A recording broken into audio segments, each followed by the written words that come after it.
अवधूत चिंतन श्री गुरुदेव दत्त श्री स्वामी समर्थ महाराज की जय। श्री स्वामी समर्थ. सर्व ताई आणि दादांना तुमचं सर्वांचं स्वामी समर्थ माझी आई या चॅनलमध्ये स्वागत आहे. आजचा दिवस स्वामी महाराजांच्या कृपेने तुमचा सुखाचा आणि आनंदाचा जावो ही स्वामीचरणी प्रार्थना करून आजच्या नवीन व्हिडिओला नवीन सेवेला सुरुवात करूया. तर आज आपण जाणून घेणार आहोत की तारक मंत्राची सेवा नेमकी करायची कशी आणि तारक मंत्राची सेवेचं नेमकं महत्त्व काय. बघा, तारक मंत्र हा आपल्या स्वामी महाराजांनी दिलेला प्रत्येक भक्ताला हा मंत्र आहे. हा मंत्र खूप शक्तिशाली तसंच खूप चमत्कारी हा मंत्र आहे. आणि हा मंत्र स्वामी माऊलींनी आपल्या भक्तांना जे कोणी त्रासलेले आहेत, जे कोणी ग्रासलेले आहेत, जे कोणी अडचणीत आहेत किंवा कोणी आजाराने खूप त्रस्त झालेला आहे, तर त्या व्यक्तींसाठी हा तारक मंत्र खूप उपयुक्त पडतो. तर हा तारक मंत्र नेमका कसा म्हणायचा, याचं तीर्थ नेमकं कसं करायचं, हे सगळं काही या व्हिडिओमार्फत मी तुमच्याशी शेअर करणार आहे. त्याआधी जर तुम्ही चॅनलला नवीन असाल तर चॅनलला आपल्या सबस्क्राईब करा, लाईक करा आणि शेअर करायला विसरू नका. तर बघा, याच्यावर खूप सारे व्हिडिओ आपल्या चॅनलवरती अपलोड आहेत. तरी पण ज्या कोणी नवीन ताई आहे, दादा आहे, तर त्यांच्यापर्यंत हा व्हिडिओ जावा म्हणून आणखीन डबल हा व्हिडिओ मी तुमच्यासोबत शेअर करत आहे. तर बघा, बरेच वेळेस काय होतं की आपल्या घरामध्ये सतत एखादी व्यक्ती आजारी असते किंवा लहान मुलं असतं ते सतत आजारी पडत असतं. असं बरेच वेळेस घडतं आणि काही केल्याने ना त्याचा आजार काही कमी होत नाही. मग तुम्ही हा उपाय नक्की करून बघा. 21 दिवस तुम्ही हा उपाय लगातार तुमच्या घरामध्ये करा, जेणेकरून तुम्हाला छान असा या सेवेचा अनुभव हा नक्की येणार म्हणजे येणार. मी सुद्धा हा उपाय करते, ही सेवा करते. या सेवेने खूप छान असा रिझल्ट आपल्याला आपल्या घरामध्ये दिसून येतो. कारण ही सेवा खूप छान अशी ही सेवा आहे आणि ही केलेली सेवा तुमची कधीही वाया जात नाही. याच्यासाठी काही तुम्हाला खूप सारी काही सेवा उपाय करण्याची सुद्धा गरज नाही. तुम्ही ही सेवा वाटलं तर सकाळ सकाळ ब्रह्ममुहूर्ताच्या टायमिंगला सुद्धा करू शकतात किंवा ब्रह्ममुहूर्ताच्या टायमिंगला शक्य नसेल तर तुम्हाला जेव्हा कधी वेळ मिळेल त्यावेळेस तुम्ही ही सेवा करू शकतात. या सेवेसाठी बघा, तुम्ही आंघोळ झाल्या सगळ्यात आधी ज्यावेळेस तुम्ही देवपूजा करायला जातात तर त्यावेळेससुद्धा तुम्ही ही सेवा करू शकतात. आता संकल्पयुक्त जर तुम्हाला सेवा करायची असेल तर सगळ्यात आधी तुम्हाला केंद्रामध्ये जाऊन नारळ श्रीफळ ठेवून यावं लागेल. नंतर दुसऱ्या दिवशी पूजा झाल्यानंतर तुम्हाला संकल्प सोडावा लागेल आणि मग संकल्पयुक्त सेवेला 21 दिवसाची संकल्पयुक्त सेवा तुम्ही करू शकतात. आणि जर तुम्हाला संकल्पयुक्त सेवा करायची नसेल, दररोज तुम्हाला तारक मंत्र म्हणायचा असेल तर तुम्ही तसाही म्हणू शकतात. आता संकल्पयुक्त सेवा ज्यांना करायची त्यांनी काय करायचं, दररोज 11 वेळेस तारक मंत्र म्हणायचं आहे. त्यासाठी तुम्हाला एक ग्लास घ्यायचा आहे, पाणी त्याच्यात घ्यायचं आहे. पाण्याने भरलेला एक ग्लास घ्यायचा आहे, त्याच्यामध्ये 3 बोटं तुम्हाला बुडवायची आहेत. बघा, आता तुम्ही त्याच्यावर उजवा हातसुद्धा ठेवू शकतात किंवा 3 बोटंसुद्धा त्या ग्लासमध्ये बुडवू शकतात. ज्यावेळेस आपण धुमावती तीर्थ बनवतो त्यावेळेस 3 बोटं त्याच्यात बुडवली जातात. त्याचप्रमाणे तुम्ही तारक मंत्र हे त्याप्रमाणे करू शकतात. आणि जर तसं तुम्हाला करायचं नसेल तर फक्त उजवा हात ग्लासवर सुद्धा तुम्ही ठेवू शकतात. अशा प्रकारे त्यासाठी 2 उदबत्त्या लावायच्या आहेत, दिवा लावायचा आहे.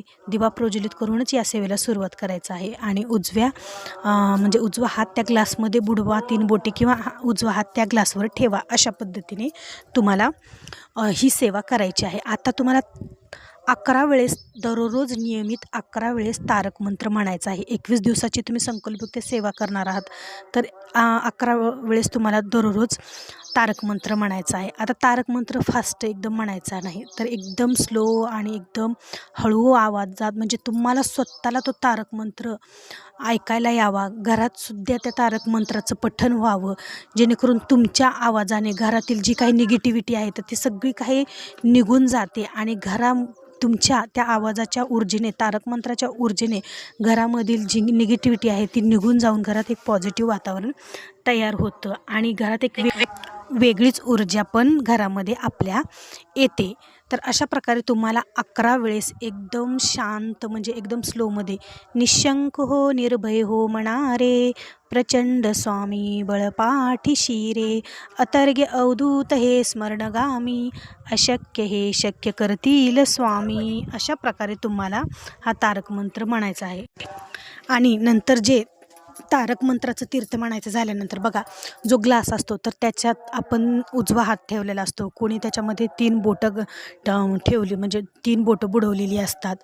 तर त्या पाण्याचं तीर्थात रूपांतर होतं आणि ते तीर्थ इतकं चमत्कारी आणि इतकं गुणकारी बनतं का नाही. तुमच्या घरामध्ये सतत आजारी व्यक्ती असेल, घरामध्ये चिडचिडपणा असेल किंवा हट्टी मुलं असतील, तापट मुलं असतील, तर अशा मुलांसाठी सुद्धा हे तारक मंत्र खूप म्हणजे खूप प्रभावी होतं. तर आवर्जून घरातील सगळ्या व्यक्तींना हे तारक मंत्राचं तीर्थ तुम्ही पिण्यासाठी द्या.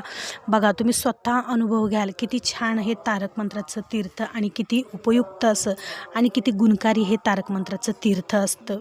तर आवर्जून तुम्ही 21 दिवसाची सेवा संकल्पयुक्त नक्की करा. आणि बघा, जे काही म्हणजे तुम्ही दवाखान्यात जाऊन सुद्धा जे काही तुमचे आजार बरे झाले नसतील, ते आजार या तारक मंत्राच्या तीर्थाने 100% बरे होतात म्हणजे होतात. त्याचबरोबर आता संकल्पयुक्त सेवा करायची नसेल तर तुम्ही दररोज नित्यसेवेमध्ये दररोज 3 वेळेस तारक मंत्रसुद्धा म्हणू शकतात. 3 वेळेस तारक मंत्र म्हणा आणि तारक मंत्राचं तीर्थसुद्धा तुम्ही तयार करू शकतात. अशा प्रकारे तुम्ही तारक मंत्राचं तीर्थ करू शकतात. आता हे तारक मंत्राचं तीर्थ ज्यावेळेस तुम्ही बनवणार असाल त्यावेळेस घरामध्ये तुम्हाला मांसाहार हा कडकडीत वर्ज्य करायचा आहे. मांसाहार करून तुम्ही तारक मंत्राचं तीर्थ करचाल, सगळे घरातल्या व्यक्तींना पिण्यासाठी देचाल, असं अजिबात ही चूक करायची नाही. ज्या दिवशी तुमच्या घरात मांसाहार म्हणजे होणार आहे त्या दिवशी तुम्ही कोणतीही सेवा करायची नाही. अशा प्रकारे तुम्हाला तारक मंत्राचं तीर्थ बनवायचं आहे. आणि बघा, तुम्ही स्वतः छान असा अनुभव तुम्हाला स्वतःला येईल या तारक मंत्राचा नेमका चमत्कार काय आहे ते. खूप ताई आणि दादांनी या तारक मंत्राची सेवा केलेली आहे आणि त्यांना खूप छान छान असे अनुभव पण आलेले आहेत. तुम्हाला जेव्हा केव्हा तुम्हाला वेळ असेल तेव्हा तुम्ही ही सेवा नक्की करा. आणि याला असंच बंधन नाही की ह्या टायमिंगला करा, त्या टायमिंगला. आता ब्रह्ममुहूर्ताच्या वेळेला करण्याची सेवा म्हणजे का करावी बरं? कारण त्यावेळेस एकदम वातावरण फ्रेश असतं, सगळं वातावरण शांत असतं. मग कुठला आवाज येत नाही ना, कोणाची घाई गडबड नसते ना, कुठला आरडाओरडा ऐकू येत नाही आणि आपलं मन हे स्थिर राहतं, एकाग्र राहतं आणि आपलं म्हणजे पूर्ण आपलं माइंड जे आहे तर त्याच सेवेला लागतं. इकडं तिकडं आपलं म्हणजे मन भटकत नाही. आणि ज्यावेळेस आपण दुपारच्या गडबडीत किंवा घाई गडबडीत सेवा करत असतो त्यावेळेस आपल्या मनामध्ये 100 विचार येतात. कपडे धुवायचे आहेत, भांडी घासायची आहेत, हे करायचं आहे, मुलाला हे जेवायला द्यायचं आहे, ह्याला ते द्यायचं आहे, असे बरेच विचार आपल्या डोक्यामध्ये गोंधळ घालतात आणि त्याच गोंधळामुळे आपली सेवा ही पूर्ण होत नाही. तर अशा प्रकारे जर तुम्ही ज्यावेळेस ब्रह्ममुहूर्ताच्या टायमिंगला सेवा कराल किंवा तुमची सगळी काही कामं झाल्यावर निवांत वेळ असेल त्यावेळेस जर तुम्ही ही सेवा कराल तर तुमचं मन पण त्या सेवेला लागतं आणि छान असा अनुभव पण तुम्हाला या सेवेने येतो म्हणजे येतोच. बघा, फक्त तुम्हाला विश्वास ठेवून ही सेवा करायची आहे. मी सांगितली म्हणून तर तुम्ही सेवा करणारच आहात, पण तुमचा विश्वासही तितकाच अतूट पाहिजे या सेवेला. सगळं काही स्वामी महाराजांवर सोपवून तुम्ही ही जर सेवा केली ना तर नक्की तुम्हाला त्या सेवेचं छान असं फळ मिळणार म्हणजे मिळणार. तर ताईंनो, असा होता आजचा व्हिडिओ. जर तुम्हाला आवडला असेल तर एक लाईक नक्की जरूर करा आणि कमेंटमध्ये श्री स्वामी समर्थ लिहायला विसरू नका. चला तर मग भेटू पुन्हा अशा एका नवीन व्हिडिओसोबत, नवीन सेवेसोबत. तोपर्यंत माझ्या सर्व ताई आणि दादांना श्री स्वामी समर्थ.